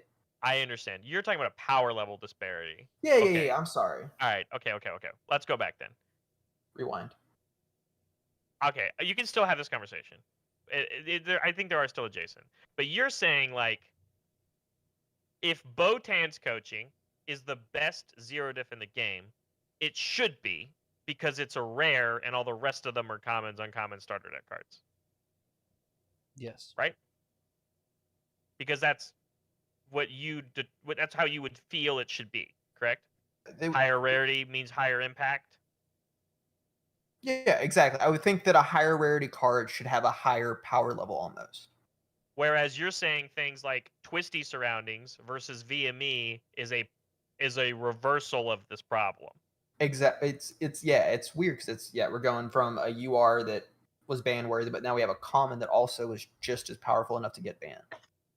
Or uncommon, I believe it was. Well, I don't think anybody would ever say Twisty Surroundings needed to be banned. I'm sorry, I'm thinking about twisting, and I'm thinking about the Dobby attack. Yes, Twisting, Twisty Surroundings. Yeah.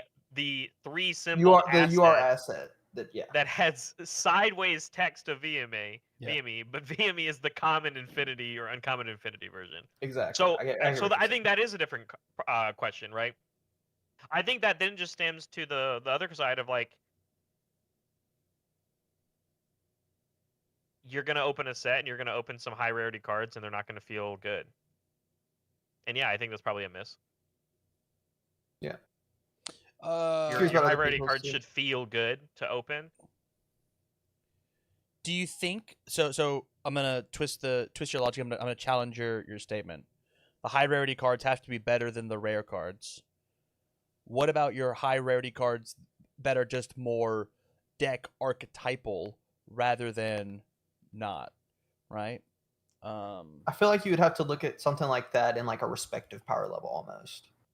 Sure. Like you'd have to think of you'd have to I would compare the cards in their peak, like not to say peak Universus or anything, but in their peak spot, you know? Like their best case scenario, that's where we play. Obviously you'd play a card that has mushroom counters and the mushroom girl, because otherwise it's kind of, why are we doing this? It's not going to be as good as it would be in other characters. So you can still play it in other characters. Because we can just talk about secret rares from other sets. When I look at timely counterattack, or I look at the Ackerman's team up, I look at Devour Your Power support from the female Titan. They are not necessarily, especially like support from the female Titan, is not necessarily a better card than any other thing on the Chaos symbol. But it just, in a Momentum Matters deck, that one's pretty good. But I'm not going to slam it in every Chaos symboled deck. It is a build. It's more of a build around card. Same thing with the Ackerman's team up. That is a 4 difficulty, 4 mid for 3, 2 high block in 99% of characters. 99% of decks, it's a 4 mid for 3. But in the ones that it's good in, it's so good. Right?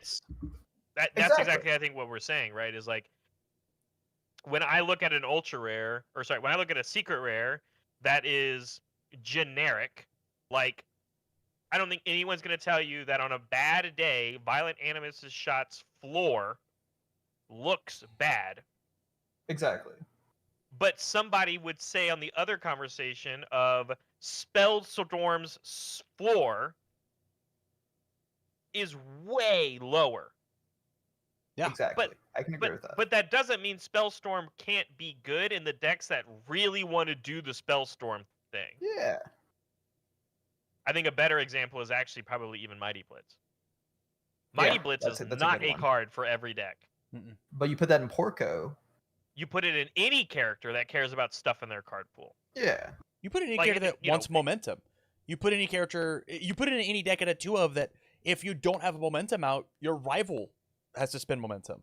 Right? Ripping 2 momentum off of Godzilla could be the difference between life and death.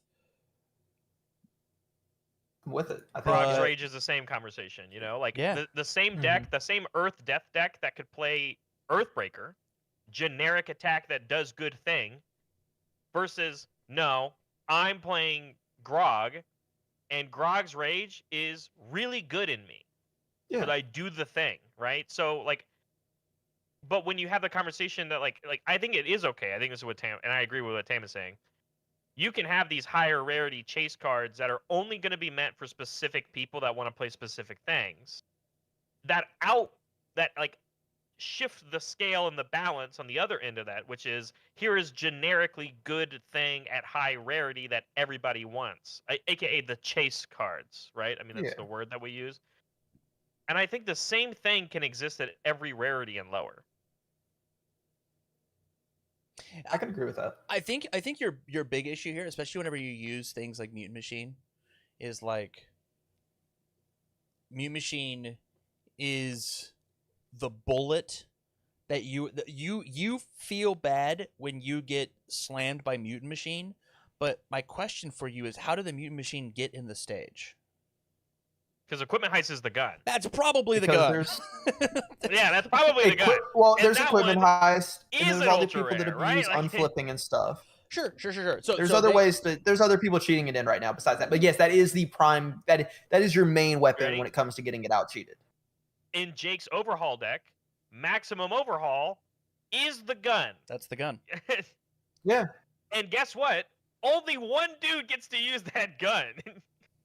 There It's are other overhaul. tools that do the thing. I get it. But that's what I'm saying is Yeah. like, yeah, I agree with you. But like, I don't think that like Massive Mutant Machine as this, whatever, Massive Mutant Machine could have been any rarity. Yeah. Right? Yep. Yeah. I think, I mean, and this is me as a game designer as well. I think rarity is a lot more important when it comes to things not talking about constructed. Well, that's the point. You think right? it's like the point of rarity That's is to the main help point. with sealed. You It's you yeah, it's a shouldn't conversation have with like character rarity. you shouldn't have setting the standard in every single deck. Right? Like it should be Yeah. very specific Yeah. for like here's the build around. Here's the cool thing If you your want to entire sealed pool was filled with Massive Mutant Machines, like sure, because it has deflect or whatever, but like, you know, it at the common level, you know, it's like, okay, well, hold on, you know, like, but yeah, I get it. I hear you. Yeah. I think there's I think it really just it's a very big perspective thing. It depends on the angle you kind of want to go at it from. Yeah, I We've already Stu- like changed. I'm We've already okay we've with already Stu we've already being the reframed the uncommon. question like 5 times in this in the entire thing to get more of a clear idea of what we're trying to talk about. It's very vague. It's very Does it- open-ended. But Yeah, you're right. it's a 'cause, bit- like, and I get that. started talking about like value, and I go, well, rarity determining value makes sense. That's the whole point, right? That's Yeah. you know, market secondary market values and stuff like that. But then when we shifted it to like Power level. rarity versus power level, I think it can go both ways in the same idea of like what Tam was talking about. I think when it like doesn't exist at all, you have a problem where your game becomes like quote unquote too expensive to play. And I think there are some people out there right now that would make that distinction. Like I think I was literally talking to Andrew Holder, known foe of the show. I like that one. I'm gonna use it. Thanks. He had a brain worm where he wanted to build a cool deck for Universus, the game that he doesn't really play anymore. And then he looked at it and he goes, "Oh, if I wanted to physically own this deck, it cost me $400 right now." And he Mhm. goes, "No, I'm good. I'm good, man." I get that. Yeah, because that was definitely like I remember there was another point that I can think about that being was whenever like Ochako 4 and Toga 3 had come out, and the Yeah, water man. symbol. The water symbol was like $500 if you wanted to play the water symbol. But like if you got that, you could play Osui 3, you could play Ochako 4, you could play like it was just opened so many doors for you. But it's The like death who symbol? wants to, the death Very symbol. expensive for a very, very long time. File season There's used to even- be like a what, like $30 card? Yeah, like you said, the toga thing. I mean, if you wanted to Mhm. play chaos weapons, good luck, dude. Needed to walk the dogs. That's why I played Life Toga. I have a Deception question. dagger, walk the dog. Like, I have a question for you. Do you get Yeah. more upset when you lose to an unblockable besiege, or when you lose to an unblockable 100% unleashed? Well, you see, Tam, I don't Or get true mad in this 100% game. I would never get mad. But if I was to get Survive. mad in one of those two scenarios, I don't know. I think Besiege would definitely tilt me more. Because it's a common rather than a secret rare. How did the repeated came on? It's not. What was it's making not the repeated? repeated? It's not repeated. I'm sorry. It's true. 100% true unleashed. Yeah. Gotcha. The other one that just makes it unblockable. Yeah.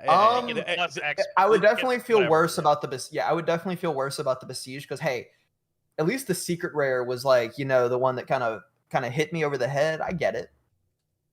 And then Interesting. why would you be the other way? Would you be more upset by the secret rare? Nah, I just think I died both times. So I don't think it matters. Yeah, I don't think it matters. I don't care that the 10-cent card killed me versus the $10 card. Sounds like I put myself in a position to lose here regardless. Yeah. So yeah.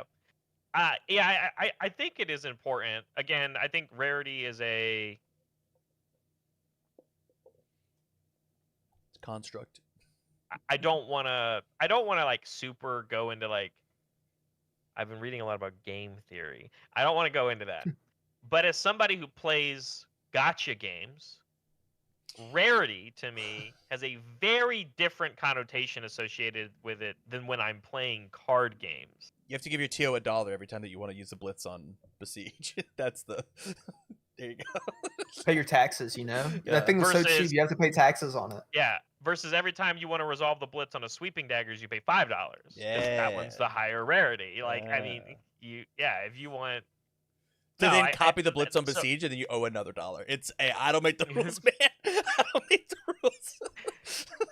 yeah, if you want I to play mean, the blitz, you got to pay for the blitz. I think all of this goes back again. I want to go even further.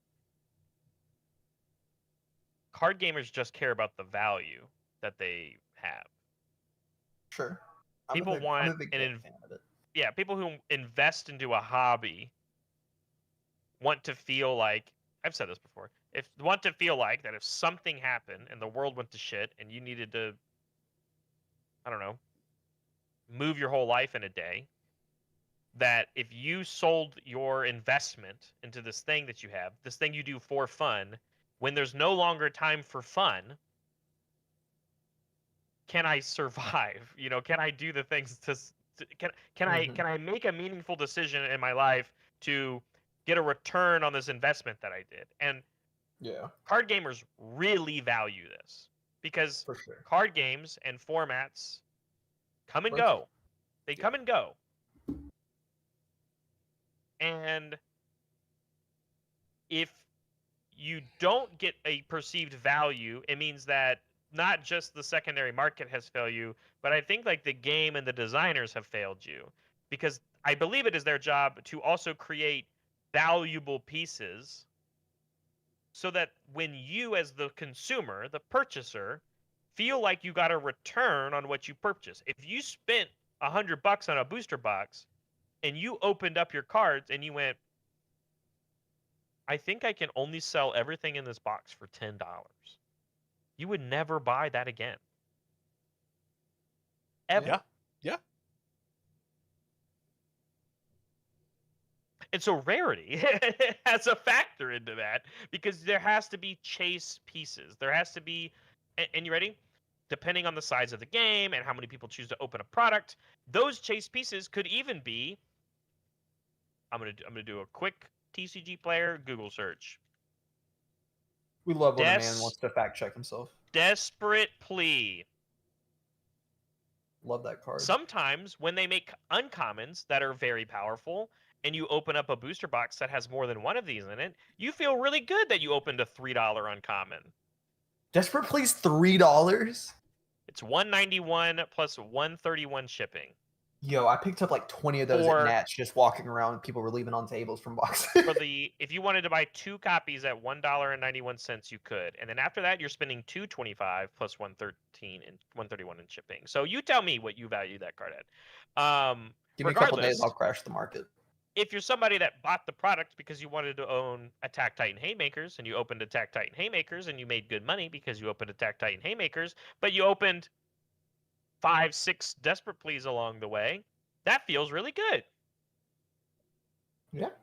Soups, I think soups are over $1. Like these uncommons or whatever, like they're allowed, if they're meaningful game pieces and the people in the game give perceived value to them and people are willing to pay that much money for that value for the people that missed out on those pieces, because Mhm. FOMO is very important in our game or card games in general. Yep.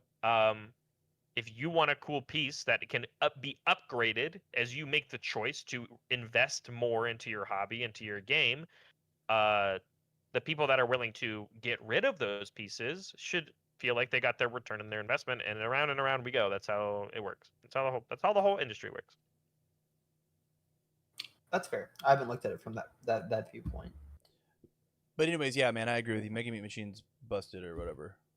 We should just Was like that reset the point? game. I think go back to MHA1. You know, give me back release. Yeah, let's play But Kirishima 1. I That think sounds there's dope.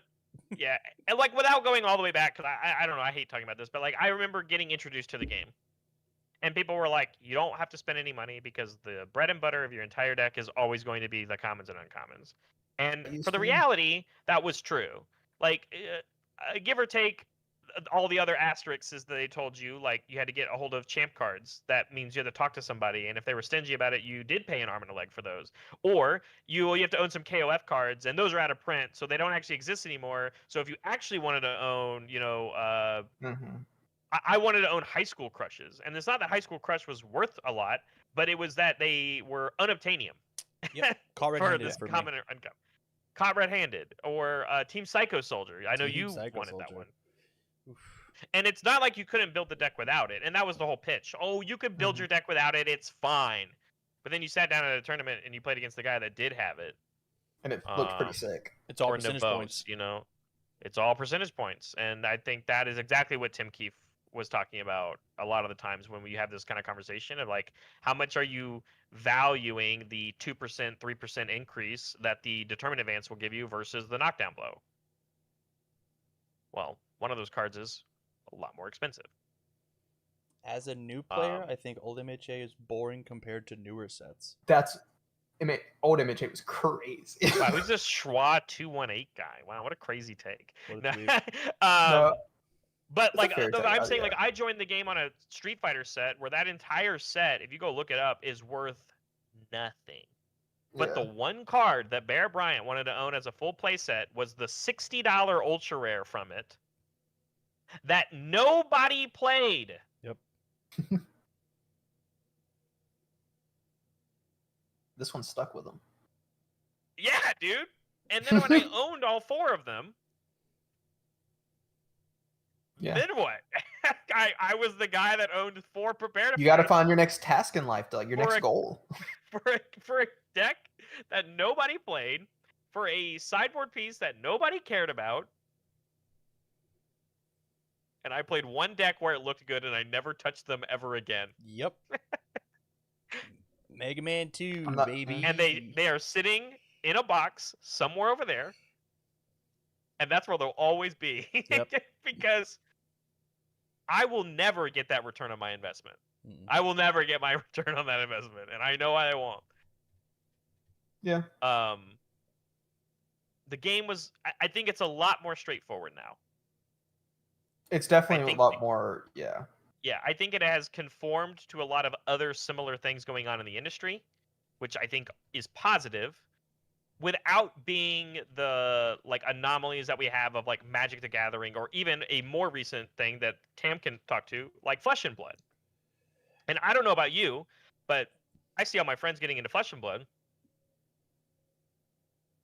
and I Yeah. could make a down payment on my house on compared to buying some of these cards for Flesh and Blood, and that just doesn't sound great. To play the game for the percentage points. Yep. Cat hat. Barrett, I'll buy those prepared devices for $8 each. Thoughts? No, Fuck.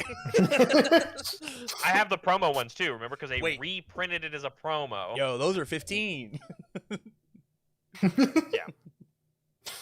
So yeah, I think it's a good point. I do like the topic. I think you ready? Before I worked for UVS, and this isn't a surprise, obviously, but like I worked at a card store for years before, and after even leaving that job, I made a TCG player account, and my side money was just selling cards and moving product.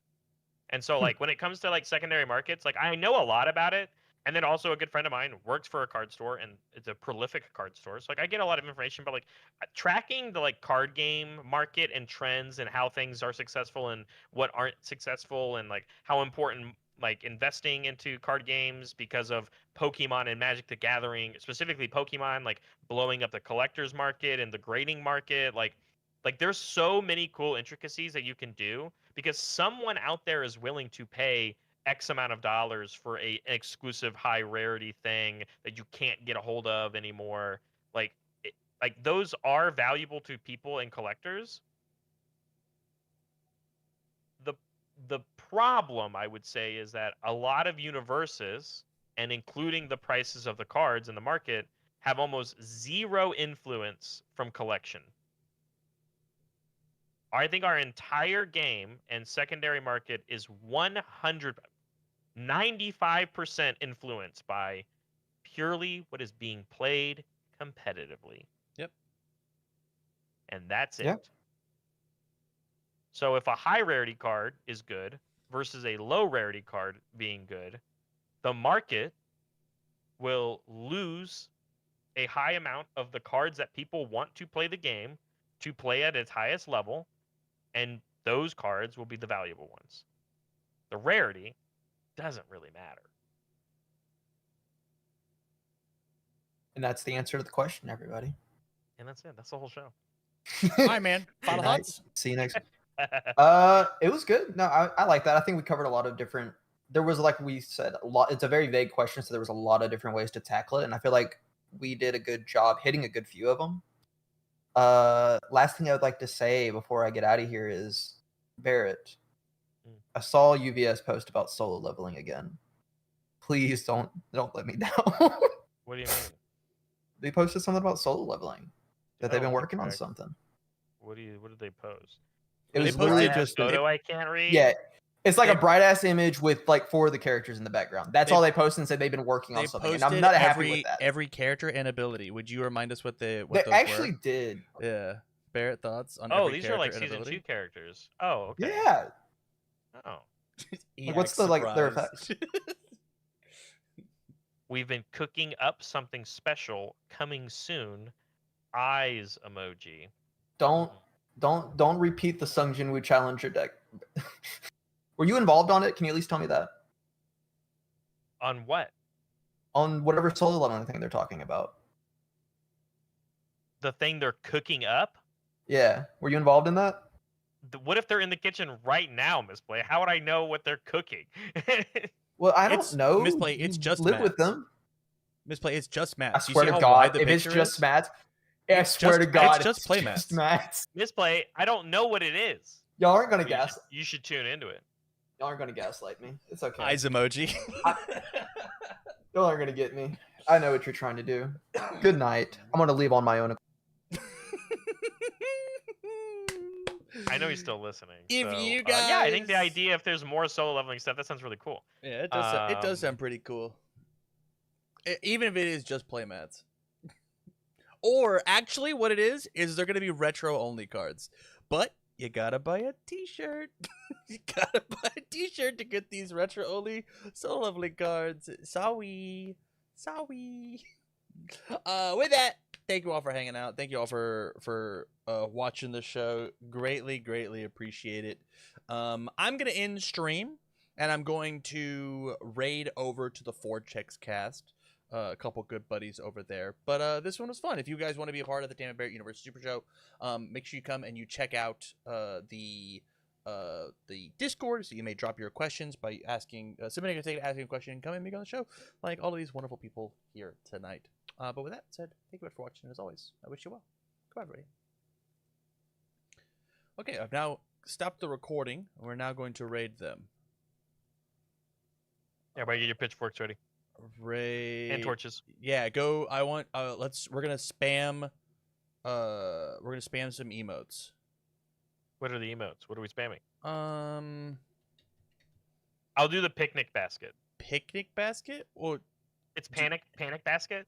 When like the stream crashes, everybody does panic basket 'cause it's funny. Yeah. Or Panic, and it's a picnic basket on fire. we could just spam the letter F and then God, it would fully derail them.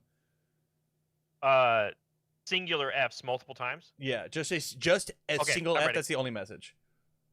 Okay. All right. Oh, a bunch of times though, right? We can just like. Yes. Yeah. Okay. Yeah, All yeah, right. yeah. I'm ready. I'm ready. All right. All right. Bye, Bye, everybody. everybody. I'm gonna say so many bad words, make you look bad to their audience. Moments. Damn. What does that even mean, Go Buddy? I mean, I'll It's feel nothing pretty new. bad if I walk into it. I'm walk waiting into all for it to kinds of things. kick us over. Yes, we're talking for newer players, not necessarily you and I who are like used This is to such that a happens. long Yeah, but I mean, timer, that's Tam. any defensive. Oh, I clicked right now. I'll